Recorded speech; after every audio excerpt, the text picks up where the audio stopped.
Sino ang makakabuhat sa Ragnir ni Loki? Bali ito na nga yung analysis para sa latest chapter ng manga na chapter 1143. At para umpisahan nga itong topic natin, mapunta na kaagad tayo sa pinaka-highlights ng chapter na to, which is itong part nila Luffy at Loki. Alam ko na ang pinaka-nagring sa utak nyo sa part na to itong pagbabanggit ni Loki ng patungkol sa Ragnir. As per Loki nga kiniklaim niya na ni isa daw sa mga kaharap niya ngayon walang makakabuhat sa Ragnir niya. So obvious reference nga ito sa Mjolnir ni Thor in Norse mythology. Sa kwento nga ng Mjolnir sa mismong Norse mythology wala ngang specific criteria sa kung sino ang pwedeng makabuhat neto. Basta ang nakasaad lang masyado daw kasing mabigat itong Mjolnir. Kaya si Thor at yung anak lang daw niya na si Magni ang may kayang makabuhat neto, since likas nga silang malalakas. Pero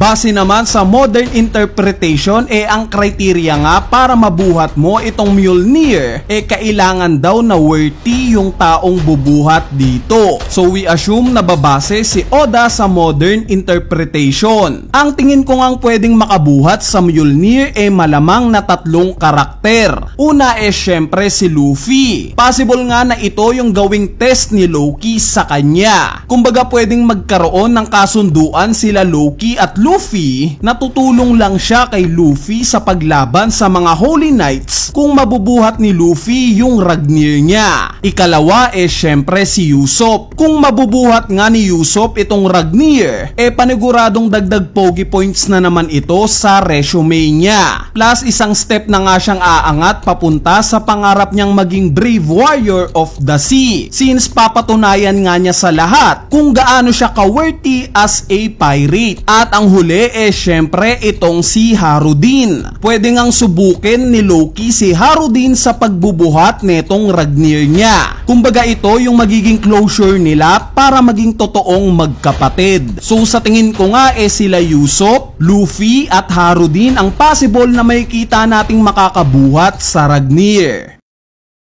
Anyway, pagtapos nga ng ipinakitang pagsuntok ni Luffy kay Loki at mahimatay ito, dito na nga natin nakita yung flashback ni Harudin. At although isang page nga lang ito or technically 4 lang na panel, sobrang informative nga ng paglalarawan ni Oda sa flashback na to, since marami nga tayong mapipick up dito. Gaya na lang netong confirmation na simula bata pa lang pala si Loki nakapiring na itong mga mata niya. Hindi nga natin to nakita nung una, since yung unang flashback nga niya silhouette lang itong itsura ni Loki. Kaya hindi pa natin sigurado sa oras na to. So sa tingin nyo kaya bakit? Bakit nakapiring yung mata ni Loki? Gaya kaya si Loki ni Admiral Fujitora na binulag ang sarili niya dahil sa ayaw niya ring makita yung mga negative na nangyayari sa mundo? O meron kayang bumulag kay Loki dahil sa mga kasamaang ginagawa neto simula bata pa lang siya? Or ang huli may sariling rason si Loki kung bakit niya piniling piringan itong mga mata niya. Bali bukod nga dito nakita rin natin sa flashback na to yung hatred sa isa't isa nila Loki at Harudin. Ang tingin ko ngang susi sa alitan ng magkapatid na to yung mga nanay nila. Naniniwala nga ako na finifeed si Loki ng nanay niya ng negative about kay Harudin, kaya ganito na lang yung paikitungo niya towards sa kapatid niya. Posibleng ang minamanipula niya itong si Loki. Kaya naman hindi na nga ako magtataka kung later on ipakilala tayo sa nanay niya na in fact ang totoong masama sa Elbaf. Kung mapapansin nyo pa nga yung armas na gamit ni Loki nung bata siya isang kanabo, similar sa armas na gamit ni Kaido. In fact magkahawig nga itong sila Kaido at King Herald. Pansin nyo? Though medyo rich nga ito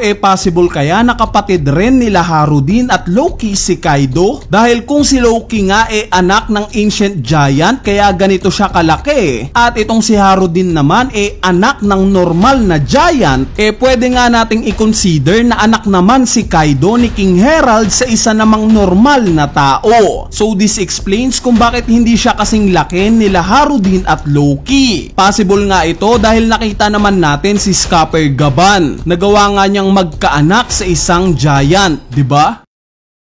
Anyway, ngayon ay mapunta naman tayo sa iba pang parte ng chapter na to. Umpisahan natin sa mga Holy Knights. Nalaman nga natin na yung devil fruit pala ni Saint Summers itong thorn fruit. Ipinaliwanag nga niya na the more daw na mahal ng magliligtas yung paggagamitan niya ng devil fruit, the more daw na mas malakas yung damage ng thorn niya. So para sa akin nga foreshadowing ito. Foreshadowing para sa ilang karakter. Gaya na lang ni Harul na yung mismong apo daw niya na si Ylva nasa Walrus School. At earlier nga sa chapter na to nabanggit mismo ni Saul itong pangalan ni Ylva. Siya nga itong nasa harapan sa pila ng mga batang giants. Kaya naman we assume na kung sakali man at ililigtas ni Harul itong apo niya, malamang na doble o triple pa yung damage na matatamo niya sa invisible thorn na to kesa kay Saul. Since may emotional attachment nga itong si Harul sa mismong apo niya. Ang isang karakter pa nga na maaaring magkaroon ng negative benefit sa devil fruit ni Summers itong si Robin or si Saul. Possible nga na kung gamitan ni Summers si Saul or si Robin,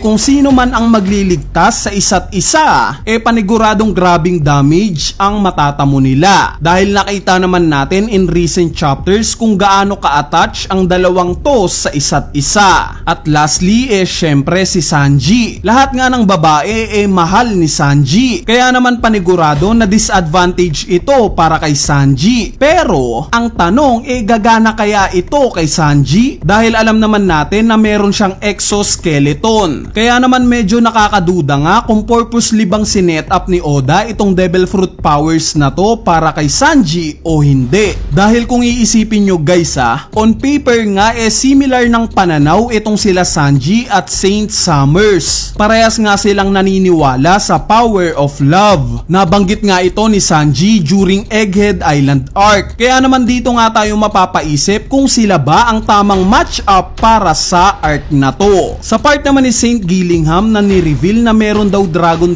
fruit model Kirin, tinalakay na nga natin to sa spoiler video natin. Kaya naman kung hindi nyo pa nga napapanood itong video na to, I suggest na panoorin nyo na. Sa part naman ni Ganku, ang pinaka-highlights nga niya sa chapter na to, yung pagbabanggit niya patungkol kay Luffy. Kung matatandaan nyo in last chapter, nabanggit nga ni Ganku na yung kinakatakutan daw niya yung Sun God Nika. Kaya naman I wonder kung merong pahiwatig itong statement niya na to. Sa part naman ng mga batang giants, ipinakita nga ni Ganku yung dadaanan ng mga ito. At saklaw nga neto yung Western Village. Meaning dadaanan ng mga bata na to yung grupo nila Brogy at Dory. Pero base nga sa lokasyon nila Brogy, nung makita nilang masira itong Fire Brigade, mukhang adjacent nga sila sa sunog. Meaning possible na hindi nila makikita itong mga batang giants na naglalakad. Kaya naman ang tingin ko ngang magsasagip sa mga batang ito yung isa pang grupo. Yes guys, ito nga yung grupo nila Franky at Ripley. Pero meron ngang problema. Alam naman natin na estudyante ni Ripley itong mga bata na to. Ibig sabihin possible na dobling damage din ang matatamo niya once nasubukan niyang tulungan ang mga ito. Kaya naman dito nga ngayon papasok yung posibilidad